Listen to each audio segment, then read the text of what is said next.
देखिए दोस्तों, परीक्षाएं बहुत पास आ गई है, इसलिए आपके लिए वीडियो बहुत ही शॉर्ट मेथड से बताने वाला हूं, जिससे आपको एग्जाम में बहुत हेल्प मिलेगी। देखिए, जब भी आपको परसेंट इस तरह के सवाल के अंदर डिस्काउंट के अंदर आपको कभी भी 10% आपको दिखे, तो 10% कभी भी आपको दिख जाए तो समझ जाना ऑप्शन का डिजिटल सम कितना आएगा, 1 आएगा।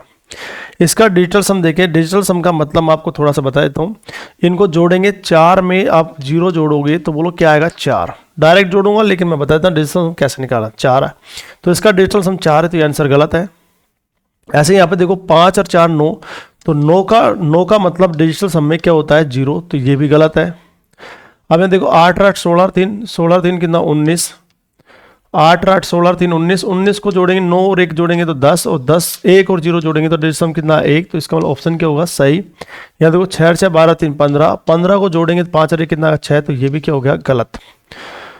तो आप मेरी बात को ध्यान रखना, कभी भी डिस्काउंट के अंदर इस तरह के सवाल के अंदर आपको 10% यदि दिखता है तो उत्तर का डिजिटल सम कितना होगा, हमेशा 1 होगा, ये ध्यान रखना। इसका डीएस कितना है, 4, इसका डीएस कितना 6, और इसका डीएस कितना 0, 9 का मतलब 0 होता है, और इसका डीएस कितना है बताओ 1, तो आंसर क्या आएगा, ऑप्शन बी आएगा। क्लियर है सभी को? ठीक है, अब आपसे मैं एक क्वेश्चन पूछना चाहता हूं। जैसे ये क्वेश्चन आया, एक बिक्री के विज्ञापन में 10% और 20% की 2 क्रमिक छूट दी जाती है। यदि नगद भुगतान किया जाता है तो 5% की अतिरिक्त छूट दी जाती है। तो नगद भुगतान करके खरीदार करने के लिए मिलने वाली कुल छूट बताइए।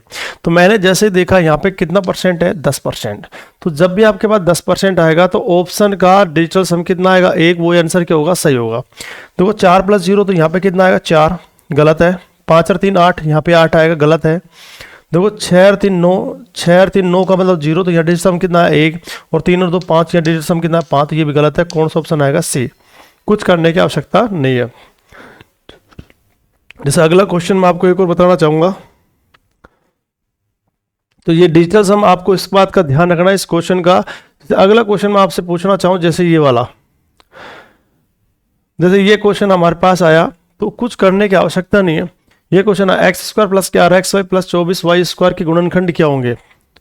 तो मैंने इसके गुणनखंड की पूरी आपको मैंने समझा रखा है। इसके अंदर मैंने वीडियो डाल रखी है यूट्यूब के अंदर, पूरी गुणनखंड कैसे करते हैं, इनके फास्ट गुणनखंड कैसे करते हैं, इसको 5-5 10-10 सेकंड में सोल्व कैसे करते हैं। लेकिन मैंने आपको पूरी वीडियो आप देख सकते हो बलराज मैथ्स यूट्यूब चैनल पर, इस पर वीडियो मिल जाएगी। इसका पूरे काफ़ी सारे क्वेश्चन मैंने करा रखे हैं। लेकिन आपको हमेशा हर सवाल को सोल्यूशन करने की आवश्यकता नहीं है। क्यों नहीं है सोल्यूशन? जब इसने आप देखो, सबसे पहले आप दिमाग को दौड़ाना शुरू कीजिए। एग्जाम में दिमाग को दौड़ाओगे तो एग्जाम पास कर पाओगे। x² + 11 xy + 24 y² है, तो सबसे पहले ये देखो, यहाँ भी प्लस है, यहाँ भी प्लस है। इसका मतलब जो भी उत्तर आएगा उसके प्लस के गुणनखंड होंगे, माइनस के तो हो ही नहीं सकते। देखो इसमें माइनस है तो ये गलत हो गया, इसमें माइनस है तो ये गलत हो गया। अब देखो यहाँ माइनस है तो ये भी गलत हो गया, तो इसका मतलब कौन सा ऑप्शन आएगा, सी। तो आप सोचने की प्रयास कीजिए। मैथमेटिक्स बहुत ही सरल है, पर आप कैसे सोचते हो, कैसे एग्जाम का क्वेश्चन ऐसा नहीं है भाई, ध्यान रखना। यहाँ प्लस है सारे, तो उत्तर भी गुणनखंड भी प्लस के ही आएंगे। जो कौन सा ऑप्शन है बताओ, सी ऑप्शन है। इसके अंदर कुछ भी नहीं करना इसके अंदर। क्लियर सभी को? ठीक है मेरे दोस्तों, अब एक अगला क्वेश्चन मैं आपके लिए लेता हूं, एक एग्जाम का ये वाला क्वेश्चन। हर टाइप के सवाल मैं आपको कराने का प्रयास करूं जो एग्जाम में इंपॉर्टेंट बनते हैं, और आपको उनको करने कैसे वो आपको मैं समझाऊंगा। एक बेलन की ऊंचाई 14 सेंटीमीटर, इसके वक्र पृष्ठ का क्षेत्रफल 660 है, तो बेलन का आयतन क्या होगा। अब बच्चे क्या करते हैं इसके अंदर, भाई साहब यहाँ पे क्या करते हैं, बेलन बनाते हैं। पहले ऐसे साहब बेलन बन गया, सबको पता है ये चीज। इसका वक्र पृष्ठीय क्षेत्रफल आपको दे रहा है, बेलन का वक्र पृष्ठीय क्षेत्रफल होता है 2πrh। इसकी वैल्यू दे रहा है 660, और इसकी हाइट आपको दे रहा है 14, और आपसे बेलन का आयतन पूछा है, तो बेलन का जो आयतन होता है वो होता है πr²h। अब यहाँ पे अपन क्या करेंगे, यहाँ पे इस h का मान रखेंगे यहाँ पे, तो यहाँ से r का मान निकालेंगे, r का मान यहाँ रखेंगे तो आयतन आ जाएगा हमारे पास। ये इसका मेथड होता है। लेकिन आपको ऐसे नहीं करना है। आपको क्या करना है, सबसे पहले आप ध्यान रखना इस चीज का, हमेशा ध्यान रखना। इसने कहा पाई बराबर 22/7, पाई बराबर क्या है, 22/7। तो कभी भी ध्यान रखना, एक बात ध्यान रखना मेरी बात को, क्या ध्यान रखना है, इसको याद मत करना, इसको मत करना। पहले सबसे पहले आप इसके अंदर नियम लगाना। क्या नियम लगाना, तो एक बात ध्यान रखना, कभी भी आपके पास 2D और 3D के सवाल आते हैं, तो जिसमें जैसे मान लीजिए आपको वृत्त दिख जाए, तो वृत्त का क्षेत्रफल होता है πr²। जैसे बेलन दिख जाए, बेलन में क्या 2πrh होता है, πr²h होता है। शंकु दिख जाए आपको, या गोला दिख जाए, इन आकृतियों के अंदर कभी भी आपको दिख जाए तो सबसे पहले डिविजिबिलिटी वाला रूल लगाएंगे। सबसे पहले यहाँ पे पाई आता है, इसमें इन तीनों चारों में क्या आता है, पाई। और पाई का जो मान होता है दोस्तों वो होता है 22/7। इसका मतलब 22/7 का मतलब है 22 को हम लिख सकते हैं 11 गुणा 2/7। तो इसका मतलब वो कोई सी भी संख्या होगी जो किससे कटनी चाहिए, बताओ 11 से कटनी चाहिए। तो मेरा शॉर्टकट मेथड आप समझ लीजिए, कभी भी आकृति आपको दिख जाए वृत्त, बेलन, शंकु और ये क्या दिख जाए, गोला, तो हमेशा हमेशा जो भी ऑप्शन होगा किससे कटना चाहिए, 11 से कटेगा 99.99%। तो हमने 11 से काट के देखा, नियम होता है इसका एक अंक छोड़कर एक अंक लेते हैं, वो छोड़ो, ये डायरेक्ट भाग दो, छोटी संख्या है। तो 11 दूनी 22, 2 बच गया, 11 दूनी 22 लेकिन 5 ये नहीं कटा, तो ये गलत हो गया। 11 दूनी 22, 11 5 7 77 होता है, 75 नहीं होता, तो ये भी क्या हो गया, गलत हो गया। देखो 11 दूनी 22 और 25 में 11 भाग नहीं जाएगा, तो ये भी क्या हो गया, गलत। देखो 11 दूनी 22, 2 बच गया, 11 दूनी 22, 5 बच गया, 11 5 55, इसका मतलब भाग जाएगा, कौन सा ऑप्शन आएगा, सी। तो कुछ करने की आवश्यकता नहीं है, समझिए आप। तो मैं ये समझाना चाह रहा हूं कि ऐसी आकृति कभी भी आपके पास आती है तो आप सबसे पहले किसका भाग देके देखो, 11 का। 11 भाग इसमें नहीं जा रहा, इसमें नहीं जा रहा, इसमें नहीं जा रहा, कौन सा ऑप्शन में जाएगा, सी में जाएगा। तो आप 5 सेकंड में सवालों कर सकते हो। आरआरबी एनटीपीसी का सवाल है, क्लियर है आपको। चलिए एक क्वेश्चन और लेता हूं आपके लिए, देखो यहाँ ये भी आपका आरआरबी एनटीपीसी का सवाल है, 2022 का है। क्या किया, एक शंकुआकार मकबरे के आधार का क्षेत्रफल 616 मीटर स्क्वायर है, उसकी ऊंचाई 48 सेंटीमीटर है, 48 मीटर है, इसके वक्र पृष्ठ क्षेत्रफल 150 रुपए प्रति वर्ग मीटर की दर से प्लास्टर करने की लागत क्या होगी, और पाई का मान कितना रहेगा, 22/7। तो हमें पता है पाई का मान, जब से हमने देखा शंकु में पाई होता है, पाई का मान 22/7 यानी 11 का भाग जाना चाहिए। तो मैं पहले ये चेक करूंगा, क्यों चित्र बनाऊंगा, क्यों सूत्र लगाऊंगा खामखा बेफालतू में। तो पाई का मान 22/7 है, यानी 22 का मतलब 11 का भाग जाना चाहिए। तो 11 का भाग देखो, 11 33 होता है, 36 नहीं होता, गलत। 11 दूनी 22 होता है और बच गया कितना, यहाँ पे 9 भाग नहीं जा रहा, गलत। 11 33 यहाँ भाग जा रहा है और यहाँ भाग 11 का भाग नहीं जा रहा, कौन सा ऑप्शन आएगा, डी ऑप्शन आएगा। बस मात्र ये सवाल हो गया। उम्मीद करता हूँ ये टाइप आपको समझ आ गया। 3 टाइप मैंने आपको बताए। अगला क्वेश्चन हम देखेंगे, एक ही क्वेश्चन, ये बहुत क्वेश्चन आता है एग्जाम में, ध्यान रखना। अब मैं इसमें भी 2 टाइप बनते हैं, आपको मैं बहुत ही इंपॉर्टेंट चीज़ है बताऊंगा आपको, देखो ध्यान रखना। x/2, y/2 और z/2, यहाँ पे कभी भी देखो रिपीट होगा, या x/2 है, ये y/2 और z/2 है। तो x, y और z, या देखो y, z और x, यानी रिपीटेशन जब होता है, क्या होता है, रिपीटेशन जब होता है तो हमेशा ध्यान रखना, इसका मान यहाँ पे लिखा नहीं है तो ध्यान रखना, इसमें गलती तरह की, इसको बराबर 1 है, ये भी x/2 + 2/y बराबर 1 है, y/2 + 2/z बराबर 1 है। तो इसका मान भी किसके बराबर आएगा, 1 के बराबर आएगा। तो जब भी ये सीरीज बनती है ना आपके पास, क्या बनती है, सीरीज बनती है, तो ये बीजगणित का नियम होता है अलजेब्रा का, मैंने एक वीडियो डाल रखी है, उसके अंदर मैंने बता रखा है, आप देख सकते हो उस वीडियो को। तो जब भी एक सीरीज बनती है, सीरीज कैसे बनी सर, देखो x, y और z एक सीरीज बन रही है इसकी, तो जब ये सीरीज बनती है तो इसका आंसर वही होता है जो मान दे रखा है। यहाँ मान 1 है तो इसका मान भी 1 है, तो इसका मान भी क्या होगा, 1 होगा। इसका मतलब कौन सा ऑप्शन आएगा, बी ऑप्शन। लेकिन एक बात ध्यान रखना, CGL 2022 में एक क्वेश्चन पूछा था, क्या पूछा था, यहाँ पे x/8 + 8/x बराबर 1 हो तो आपसे पूछा था x³ का मान पूछा था। ये सवाल ये आपका आया था SSC CGL के अंदर। अब मेरी बात को ध्यान सुनना दोस्तों जितने भी हैं, तो ये क्वेश्चन हमसे पूछा था, ये क्वेश्चन बड़ा इंपॉर्टेंट है। देखो x/8 है, इसका रेसिप्रोकल मतलब उल्टा, x/8 का उल्टा कर देंगे तो 8 क्या आएगा, x आएगा। तो ये कंडीशन बीजगणित के अंदर, इसको भी इंपॉर्टेंट है, CGL 2022 में आ चुका है, रेलवे में आने का पूरा चांस है, तो इसलिए आप इसको पढ़ लेना। x/8 है + 8/x बराबर 1 दे दे तो x³ का जो भी मान आएगा ना, x³ का जो भी मान आएगा वो हमेशा नेगेटिव आएगा, और नेगेटिव जो भी नंबर दे रखा है उसका क्यूब आएगा बस। x³ ये प्रॉपर्टी होती है बीजगणित के अंदर, मैंने पूरे मेथड से समझा रखा है वीडियो के अंदर। तो हमें क्या करना है, जब ये x/8 और उल्टा दे दे 8/x बराबर 1 दे दे, 1 के बराबर दे दो, x³ का मान जो भी नंबर दे रहा है उसका घन कर दो, माइनस नंबर कितना दे रखा है 8, तो 8 का घन कर देंगे तो -8 घन कितना होता है 512, इसका आंसर आएगा -512। जैसे एक क्वेश्चन आपको और दे दूं मैं आपको, चलो समझाने के लिए, आपसे कह दिया यहाँ पे x बटा में मान लीजिए 5 + 5/x बराबर 1 आ जाए, तो बताओ x³ का मान क्या होगा। तो आपको सब बिल्कुल हमें पता है, इस तरह का रेसिप्रोकल x/5 है, 5/x रेसिप्रोकल उल्टा हो गया, x/5 का उल्टा क्या होता है 5/x हो गया। इसकी वैल्यू अभी 1 के बराबर दे दे तो x³ का मान जो भी नंबर दे रखा है, नंबर कितना है 5, इसका पावर 3 आएगा, लेकिन हमेशा नेगेटिव आएगा। तो यह लिखा -5 घन होता है 125, तो इसका राइट आंसर क्या आएगा 125 आएगा। उम्मीद करता हूं ये टाइप आपको समझ आएगा। तो दोनों टाइप बड़े इंपॉर्टेंट है, रेलवे में आने के पूरे चांस है। अगला क्वेश्चन हम आपके पास देखते हैं। अगला क्वेश्चन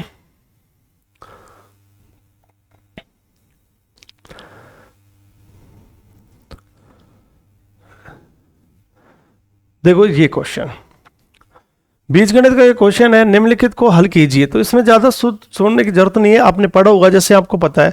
यहाँ पे जब इसको सोल्व करते हैं तो x minus y cube, y minus z का whole cube, z minus x का होल क्यूब आपको दे दे, तो इसका जो मान होता है वो 3abc के बराबर होता है। किसके बराबर होता है? 3abc के। तो वो 3 इसमें है, हाँ इसमें है। इसमें 3 है क्या? नहीं है। इसमें 3 है क्या? नहीं है। तो कौन सा ऑप्शन आएगा बताओ? सी। और कौन सा आएगा? ए। लेकिन यहाँ पे ए का मान x माइनस वाई है, इसमें x माइनस वाई नहीं है, तो ये भी क्या होगा? गलत होगा। कौन सा ऑप्शन आएगा? सी ऑप्शन आएगा। ये कब होता है मैं आपको बता दूं, थोड़ा सा आपको थोड़ा समझा देता हूं। जब इन तीनों को जोड़ने पर ही शून्य आता है। तो देखो x minus Y plus Y minus में जेड और प्लस जेड माइनस में एक्स। अब देखो ये प्लस का माइनस का माइनस का प्लस का माइनस का प्लस का कट गया, जीरो आ गया। जब ये जीरो हो जाता है तो इसकी वैल्यू 3abc के बराबर होती है। तो यहाँ लिखा 3, ए का मान बोलो क्या है? x माइनस वाई, बी का मान क्या है? y माइनस जेड और सी का मान क्या है? z minus x. तो कौन सा ऑप्शन आएगा बताओ? ऑप्शन सी आएगा। डायरेक्ट हम कर सकते हैं, यहाँ पे पावर 3 है तो यहाँ 3 तो आने चाहिए, तो इसमें 3 नहीं है, इसमें 3 नहीं है, इसमें 3 है, लेकिन इसमें x का मान x माइनस वाई दे रखा है, ये गलत हो गया। कौन सा ऑप्शन आएगा? सी ऑप्शन आएगा। जब भी आपके पास अगला टाइप आपसे पूछे यदि 11, 17, 23 एक समांतर श्रेणी है तो 12 पद आपसे पूछे, पद का मतलब क्या है मैं आपको बताना चाहूंगा। देखो यहाँ 11, 17, 23, इसका मतलब अगला 11 और 11 अंतर कितने का? इनमें 6 का अंतर, कितने का? 6 का। 11 में 6 जोड़ा 17, 17 में 6 जोड़ा 23, 23 में 6 जोड़ देंगे तो 29 आएगा। फिर इसमें 6 जोड़ देंगे तो बोलो कितना आएगा? 35। तो ये पहला पद है, दूसरा, तीसरा, चौथा, पांचवा। तो हमसे जो पद पूछा है वो कौन सा पूछा है? 12वां। 12 पूछ ले, 1000वां पूछ ले, 10,000वां पूछ ले, 7,890वां पूछ ले, कोई सा पूछ सकता है। उसको करने का तरीका क्या है? जो भी पद पूछा है इसमें से आप एक कम करोगे। कितना कम करोगे? एक कम। तो 12 में से एक कम करेंगे, बोलो कितना आएगा? 11। 12 में से एक कम करेंगे, कितना आएगा? 11। इनका डिफरेंस देखो, डिफरेंस कितने का? 6 का। इसको 6 से गुणा कर दो, बस डिफरेंस से गुणा कर दिया। बोलो गुणा किससे कर दिया? 6 से। और पहले की संख्या इसको जोड़ दो, 11 जोड़ दो, बस 11 6 66, 66 में 11 जोड़ेंगे 77। इसका आंसर आएगा कौन सा ऑप्शन आएगा? Option A. बस ऐसे आपको एग्जाम में सवाल करना है।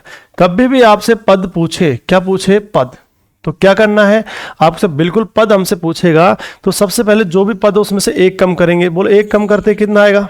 11। डिफरेंस बताओ, 11 और 17 में डिफरेंस कितने का? 6 का। और पहले की संख्या बोलो कितनी जोड़ दो? 11। 11 6 66, 11 77। कौन सा ऑप्शन आएगा? Option A. जैसे अगला क्वेश्चन मैं आपसे पूछना चाहूं, ये वाला। आप ये क्वेश्चन अब आप आराम से कर सकते हो, बेधड़क हो गए। आप सब बिल्कुल 10वां पद हमसे पूछा है तो वो 10 से एक कम करेंगे, बोलो क्या आएगा? 9। डिफरेंस बताओ कितने का? आप डिफरेंस है 7 का। और जोड़ कितना देंगे इसमें बताओ? 12। तो 9 7 63, 63 में 12 जोड़ेंगे तो क्या आएगा? 75। कौन सा ऑप्शन आएगा? बी ऑप्शन आएगा। जैसे अगला क्वेश्चन मैं आपसे पूछना चाहूँ, ये वाला। दिए गए क्रम में 20वां पद क्या होगा? ये -50, -47, -54। तो देखो ये सीरीज में लिख देता हूँ यहाँ पे। तो आपसे माइनस का 50 है, बहुत ही इंपॉर्टेंट सवाल है। -47 है, माइनस का 44 है, डेट डेट डेट है, और आपसे पूछा 20वां पद। तो घबराने की जरूरत नहीं है, आप ध्यान रखना इस चीज में। सबसे पहले बताओ इसमें से एक कम करेंगे, बोलो क्या आएगा? 19। अब यहाँ डिफरेंस जो ध्यान रखना है, यहाँ पे क्या है? डिफरेंस जो है ना वो +3 का है। डिफरेंस -3 का नहीं है, कई बच्चे इसमें -3 ले लेते हैं, गलत हो जाएगा। -50 में अगर -3 जोड़ दिया तो माइनस का 53 आना चाहिए। तो यहाँ ध्यान रखना, -50 में +3 जोड़ेंगे तो बोलो कितना आएगा? 47। तो यहाँ डिफरेंस 3 का होता है। तो यहाँ गुणा किससे कर देंगे? 3 से, और इसमें जोड़ देंगे कितना? पहले की संख्या -50। अब आप मुझे बताओ 19 दिया 57 होता है, और 57 प्लस माइनस माइनस हो जाएगा। 57 से 50 गया तो क्या बचेगा? 7। कौन सा ऑप्शन आएगा बताओ? D option. इतना सिंपल सवाल है। चलिए नेक्स्ट क्वेश्चन। ये क्वेश्चन आप आराम से कर सकते हो। इस क्वेश्चन को करने के लिए तो आप सब बिल्कुल हम कर सकते हैं। बोलो 10वां पद पूछा है, 10 की जगह बोलो क्या लिखना है? 9। और बोलो अंतर कितने का है? आप सब अंतर 3 का है, और जोड़ कितना देंगे सर? 2। 9 3 27 और 2 29, बोलो कितना आएगा? बी ऑप्शन आएगा। अगला क्वेश्चन। ये क्वेश्चन बड़ा इंपॉर्टेंट है, कुछ इसमें करना नहीं है, ध्यान रखना इसके अंदर। अब आप इसमें फॉर्मूला लगाओगे खामखा बेफालतू में, नहीं लगाना। दो संख्याओं का समांतर माध्य और गुणोत्तर माध्य 7 और 2√10 है, तो संख्या ज्ञात कीजिए। तो आप तो सबसे पहले बताओ समांतर माध्य। समांतर माध्य का मतलब हमें पता होता है, समांतर माध्य को ही हम औसत कहते हैं भाई। समांतर जो माध्य है उसी को हम क्या बोलते हैं, औसत, और इसका फॉर्मूला क्या होता है, a+b/2। तो हमें ये पता लग गया समांतर माध्य कितना दे रखा है, 7। तो संख्या हमसे पूछी है, तो देखो यहाँ 5 और 4 9, 9 का आधा करेंगे तो 4.5, इसका मतलब सर ये तो क्या हो गया, गलत। 20 और 2 22, 22 का आधा करेंगे तो क्या रहा, तो ये भी क्या हो गया, गलत। 8 और 5 13, 13 का आधा करेंगे तो कितना, 6.5, ये भी क्या हो गया, गलत। और 6 और 4 10 और 4 14, 14 का आधा करेंगे कितना आएगा, 7। तो 7 आ रहा नहीं आ रहा, सब आ रहा है, तो आगे कुछ करने की आवश्यकता नहीं है। दो संख्याओं का समांतर माध्य 7 दे रखा, और हमें पता है समांतर माध्य दोनों संख्याओं का आधा होता है। यहाँ दोनों संख्याओं का आधा 4.5 हो रहा है, यहाँ दोनों संख्याओं का आधा 11 हो रहा है, यहाँ दोनों संख्याओं का आधा 6.5 हो रहा है, ये दोनों संख्याओं का 7 हो रहा है, तो यही तो ऑप्शन आएगा, ऑप्शन सी। कुछ करने की आवश्यकता नहीं है, क्यों भाई फालतू में फॉर्मूला लगाओ आप। चलिए नेक्स्ट क्वेश्चन। अब एक बार ये क्वेश्चन खुद बना के देखना, जीपी का है, गुणोत्तर श्रेणी का है, ये मल्टीप्लिकेशन का है, आपने पढ़ रखा होगा इस चीज को। ये सवाल आपके पास आया एग्जाम में, कैसे करते हैं। देखो गुणोत्तर श्रेणी के पहले 3 पदों का योग और पहले 6 पदों का योग। तो सबसे पहले तो आप ये देखो कितने पद हैं यहाँ पे, 3, और यहाँ पे कितने पद है, 6। 6 में से 3 गए तो कितना आया, और गुणोत्तर श्रेणी में किससे लिखते हैं, आर से। 6 में से 3 पद गए तो बोलो कितना बचेगा, 3। तो यानी आर की पावर 3 की वैल्यू हमसे पूछिए भाई, पहले कितने पदों का योग है, 3 का, फिर कितने पदों का योग है, 6 पदों का। 6 में 5 3 गए तो कितने बचे, 3। इसका मतलब अंतर को हम गुणोत्तर श्रेणी में आर से लिखते हैं, तो आर की पावर कितना आएगा, 3 आएगा। अब इसका जो मान होता है ना, उसकी ट्रिक्स आप रख लीजिए दिमाग में, अंतर बटा प्रारंभिक मान। तो मुझे बताओ सबसे पहले इनमें डिफरेंस कितने का है, आप सर 27 का है, और प्रारंभिक मान कितना, 125। तो बताइए इधर जाएगा तो क्यूब हो जाएगा, तो बोले किसका घन है, आप सर ये घन है 3 का, और एक किस घन है, 5 का। तो आंसर आएगा 3/5। कौन सा ऑप्शन आएगा, डी ऑप्शन आएगा। इतना से सवाल करना था आपको, कुछ नहीं करना था। यह आपका आरआरबी पैरामेडिकल एग्जाम में आया हुआ क्वेश्चन है, दोबारा आ सकता है, ध्यान रखना, वेरी मोस्ट इंपॉर्टेंट है। चलिए अगला क्वेश्चन आपसे बात करते हैं, अगले क्वेश्चन की।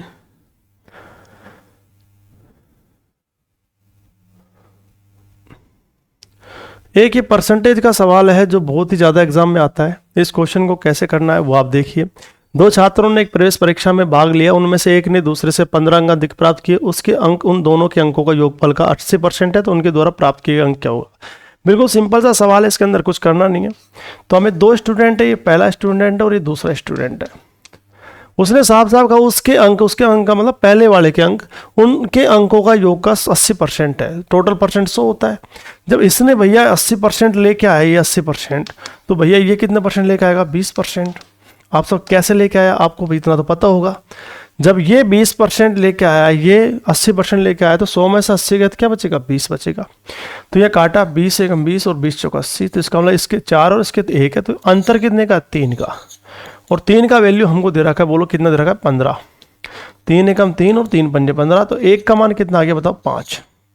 5 गुणा 4 करेंगे, 5 चौक 20 आएगा, और 5 गुणा 1 करेंगे तो 5 आएगा। तो पहले विद्यार्थी के अंक 20 आए, दूसरे विद्यार्थी के अंक 5 आए, तो 20 और 5 देख लीजिए किस में है, कौन से ऑप्शन में है, ए में। क्लियर सभी को।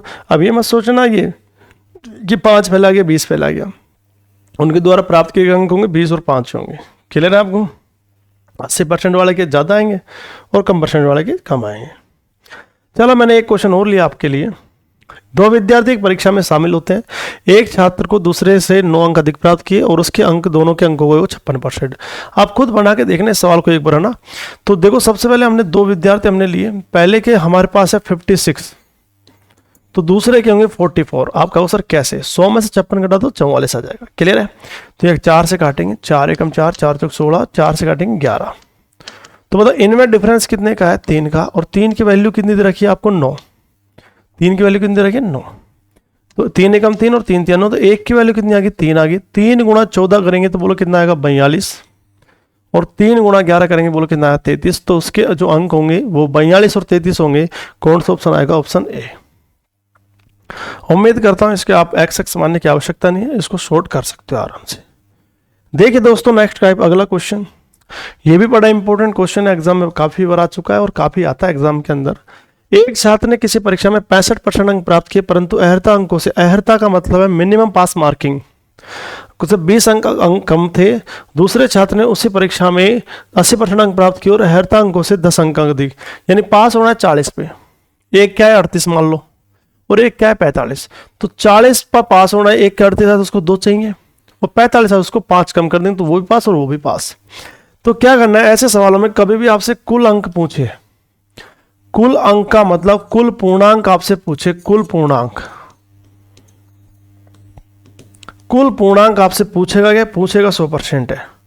तो कुल पूर्णांक आपसे पूछे तो आपको हमेशा ऊपर अंकों का योग करना है, अंकों का क्या करना है, योग।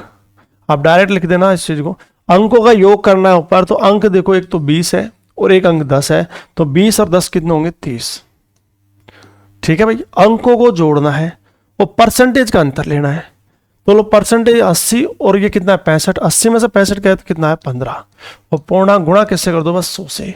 15 से काटेंगे 2 बार कटेगा, बोलो कितना आएगा 200। इसका डायरेक्ट शॉर्टकट मेथड है, कौन सा ऑप्शन आ जाएगा, ऑप्शन ए। तो क्या ऐसे सवालों में कभी भी कुल पूर्णांक आपसे पूछे तो ऊपर अंकों का योग जोड़ना है, नीचे परसेंटेज को घटाना है, गुणा 100 से करना है, आपका आंसर 2 सेकंड में आ जाएगा। अगला क्वेश्चन एक और मैंने आपके लिया है एनटीपीसी 2022 का। विमल किसी परीक्षा में 46% अंक प्राप्त करता है, फिर भी परीक्षा में 10 अंक से उत्तीर्ण हो जाता है। 52% अंक प्राप्त करता है, उसके न्यूनतम योग्यता अंकों से 8 अंक अधिक प्राप्त होते हैं, तो परीक्षा में उत्तीर्ण होने के लिए आवश्यक न्यूनतम अंक पूछे। कोई बात नहीं है। सबसे पहले तो आप कहो सर कुल अंक तो हम निकालना सीख गए, कैसे निकालेंगे, अंकों को जोड़ना है। तो यह अंक 10 है और यह अंक 8 है, 10 और 8 कितने होंगे 18। नीचे परसेंटेज को घटाना है, 52 में से 46 घटा देंगे भाई, कितना आएगा 6, और गुणा कर देंगे 100 से। 6 से काटेंगे 3 बार कट जाएगा, तो बोलो कितना आएगा 300 आ जाएगा। तो कुल पेपर 300 का है। अब चाहे दूसरे निकालो चाहे पहले से निकालो, 300 में से पहले ने 46% तो प्राप्त कर लिया, लेकिन 10 और चाहिए, तो पास मार्किंग यानी पास जो हमें चाहिए, हमें पता लग गया टोटल अंक कितने हैं 300। 300 में से 46% तो वो लेके आ रहा है 46/100, लेकिन अभी इस पर यहाँ पास नहीं हो रहा। पास होने के लिए उसको कितने और अंक चाहिए, 10 अंक और चाहिए, बस 10 और जोड़ दो इसमें। 2 0 से 2 0 कट जाएगा, 3 6 का 18 होता है, 3 चौक 12 और 1 13 होता है, प्लस में 10 करेंगे तो 148 का आंसर आ जाएगा। कौन सा ऑप्शन आएगा, सी ऑप्शन आएगा। मजा आया होगा शायद आपको।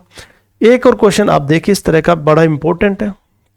जय को एक परीक्षा में 45% अंक प्राप्त हुए और वह 18 अंकों से अनुत्तीर्ण हो गया। यदि उसने 65% अंक प्राप्त किए और उसे परीक्षा में उत्तीर्ण होने के लिए आवश्यक न्यूनतम अंकों से 6 अंक अधिक प्राप्त मिलते हैं, तो उस परीक्षा में कोई कितने अंक अधिक प्राप्त कर सकता है, परीक्षा में कोई कितने अधिकतम अंक प्राप्त कर सकता है।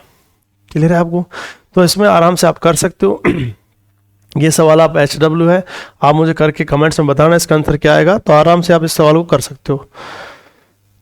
जैसे अगला क्वेश्चन मैं आपके पास लेके आया ये वाला, कभी भी रूट का ऐसा सवाल आपके स्क्रीन पर कभी भी आ जाए तो आपको करना क्या है, इस तरह का रूट में चाहे 12 है, 13 है, 14 है, 15 है, 3 है, 4 है, 7 है, कुछ भी संख्या आ सकती है। कभी भी कुछ का नहीं करना आपको, डायरेक्ट मेथड अगर आपको पूरा देखना है तो वीडियो ढली हुई है इसकी, देख सकते हो। लेकिन मैं परीक्षा में, आप परीक्षा पास आ चुके हो तो उस हिसाब से मैं आपको समझा रहा हूँ शॉर्ट कैसे करना है इसको। तो देखो इसको कुछ नहीं करना है, जो भी संख्या है इसको आपको पहले 4 से गुणा करना है और इसमें 1 जोड़ना है बस। हमेशा ध्यान रखना कुछ भी संख्या है उसको 4 से गुणा करके कितना जोड़ोगे 1। तो लो 12 चौक 48, 48 में 1 जोड़ा तो कितना 49, और 49 का रूट लेंगे तो रूट लेंगे बोलो कितना आएगा 7। क्लियर है? जो भी संख्या दे रखी है उसको गुणा किससे करना है 4 से और उसमें 1 जोड़ना। 12 चौक 48 में 1 जोड़ेंगे 49, 49 का वर्गमूल लेंगे कितना आएगा 7। अगर यहाँ में प्लस का दे रखा है तो यहाँ +1 आएगा और बटा 2 आएगा, और अगर यह माइनस का होता तो यह -1 बटा 2 आता। 7 + 1 करेंगे 8, 8 में 2 को भाग देंगे क्या आएगा 4। कौन सा ऑप्शन आएगा, डी ऑप्शन। बस इतना सवाल करना है।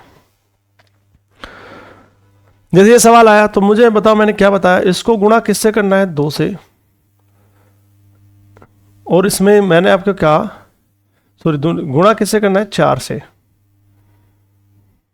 4 से किया था ना पहले। तो बोलो इसको गुणा किससे करना है बताओ 4 से, और इसमें जोड़ कितना है 1। तो लो 4 दूनी कितना आएगा 8, 8 में 1 जोड़ेंगे क्या आएगा 9, और 9 का वर्गमूल लेंगे तो बोलो क्या आएगा 3, और प्लस है तो +1 1 करेंगे, और माइनस है तो -1 करेंगे बटा 2, तो आंसर कितना आ जाएगा बताओ 2। कौन सा ऑप्शन आएगा, ऑप्शन ए। चलिए एक क्वेश्चन और है आपके लिए, ये क्वेश्चन आपका RRB NTPC का है, तो इस क्वेश्चन को देखते घबराने की आवश्यकता नहीं है। हमारे सर ने बताया था हमें कि पहले गुणा किससे करेंगे बताओ 4 से, और जोड़ कितना देंगे 1। बोलो 7 चौक 28, 28 में 1 जोड़ेंगे तो क्या आएगा 29। तो इसमें रूट 29 आया। अब रूट 29 का पूरा वर्गमूल होता नहीं है तो नहीं होता, कोई बात नहीं है। या प्लस है तो +1 करके बटा 2। तो सबसे पहले तो √29 देखोगे तो इसमें नहीं है, इसमें नहीं है, इसमें नहीं है और इसमें आ गया। तो अब आपको सर यह प्लस माइनस आ गया, तो यहाँ प्लस माइनस है कि इसमें एक बार उत्तर प्लस में और एक बार किसमें माइनस में, लेकिन प्लस का तो प्लस का मान जाता है, माइनस का तो माइनस का मान जाता है।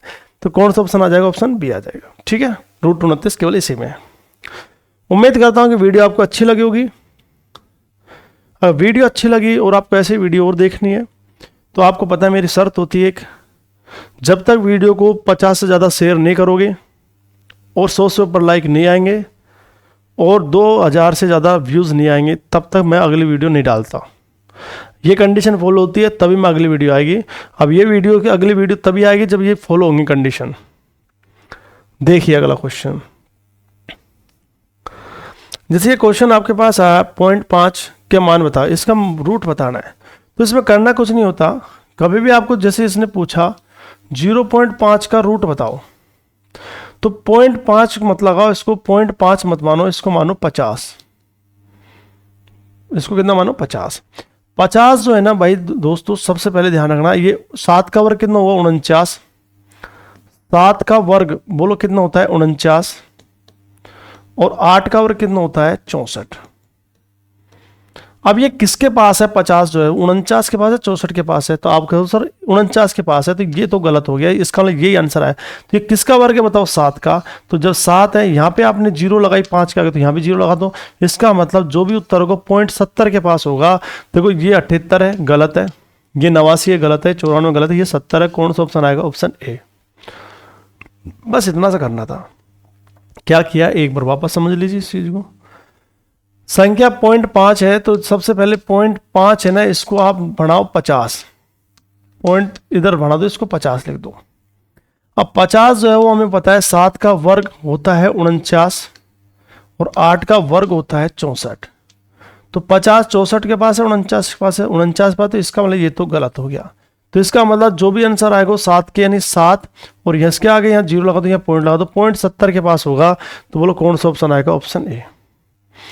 जैसे एक और क्वेश्चन मैं आपको समझाने का प्रयास करता हूँ। यह 0.6 आ गया, तो आपको सर 0.6 को हमें पता है 60 मानना पड़ेगा। अब 60 किसके वर्ग है? 7 का वर्ग तो होता है 49, 8 का वर्ग होता है 64।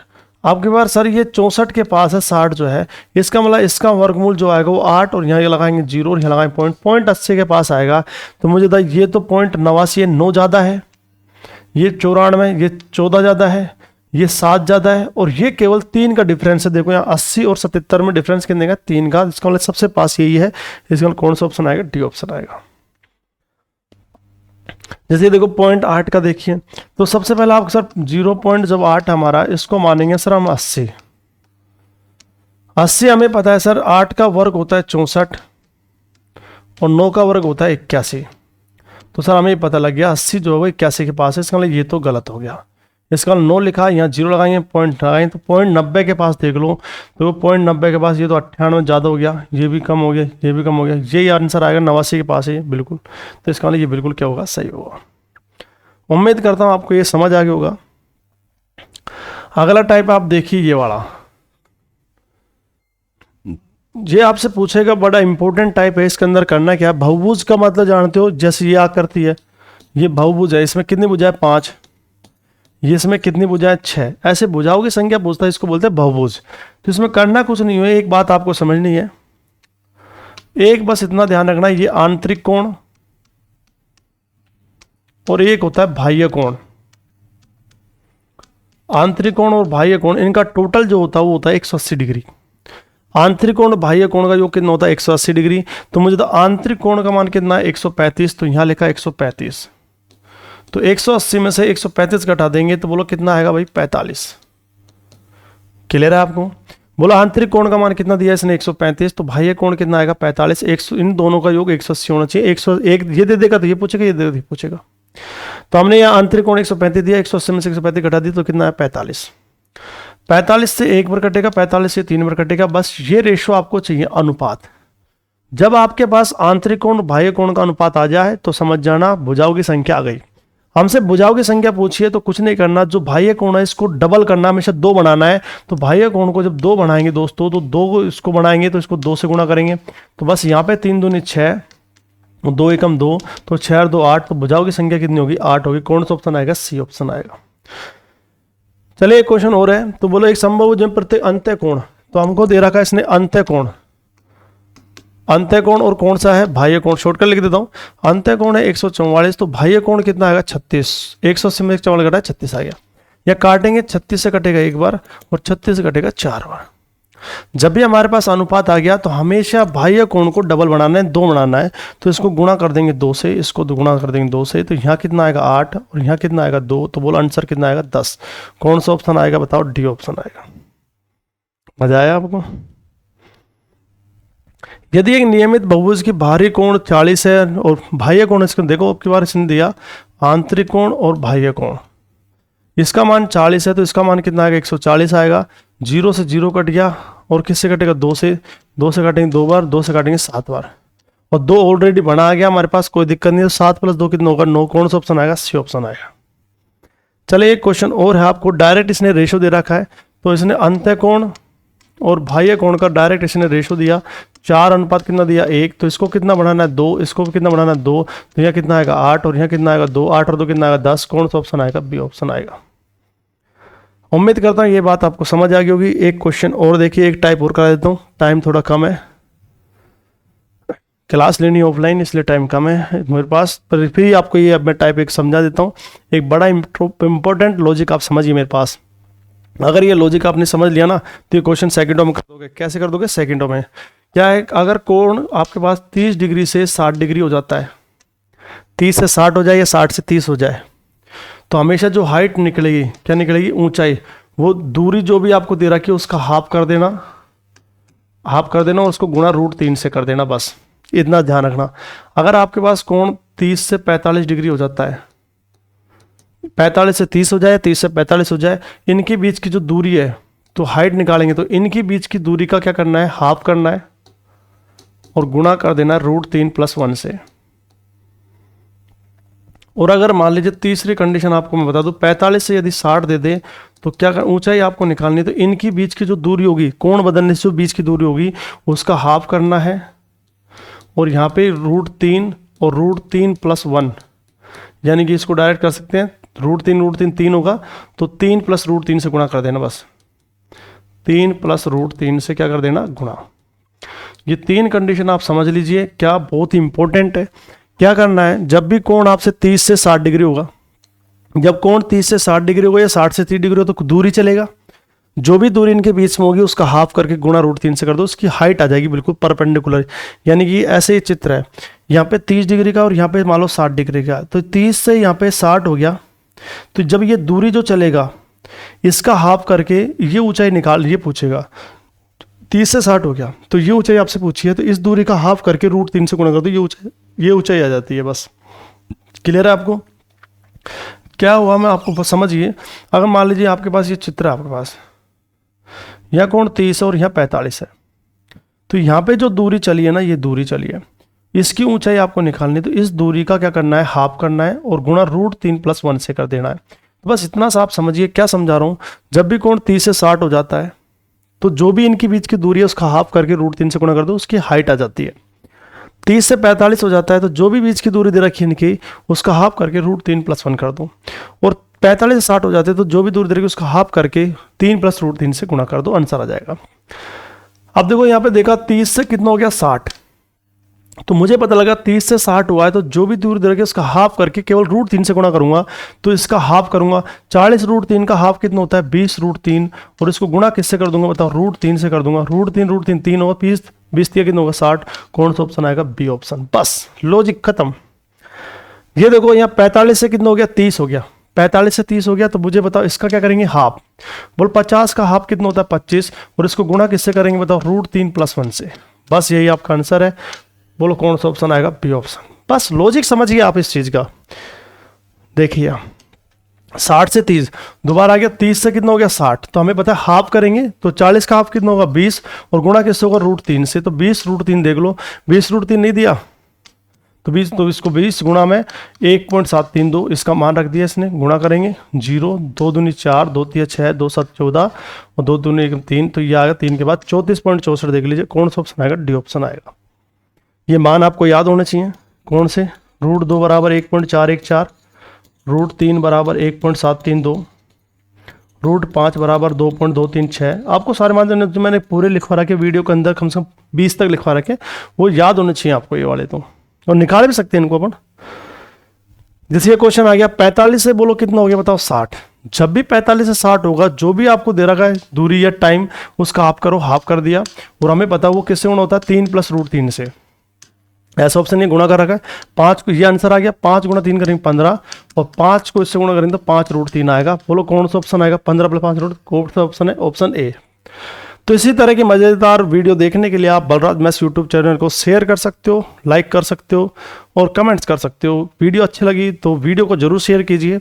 अगली जो वीडियो आएगी दोस्तों, नेक्स्ट वीडियो जो आएगी, शुरुआत चैनल है इसलिए 2K व्यूज़ और कम से कम 100 लाइक और कम से कम 50 शेयर। मुझे ज़्यादा अच्छा नहीं है पर इतना तो कम से कम होना ही चाहिए। अगली वीडियो अगर आप देखना चाहते हो तो ये चीज़ आपके सामने होनी चाहिए, इसकी वीडियो की पूरी डिमांड पूरी होनी चाहिए, तभी नेक्स्ट वीडियो आएगी। जितना हो सके आपको जल्दी वीडियो चाहिए तो आप ज़्यादा से ज़्यादा इसको शेयर कीजिए। ठीक है दोस्तों, मिलते हैं, धन्यवाद।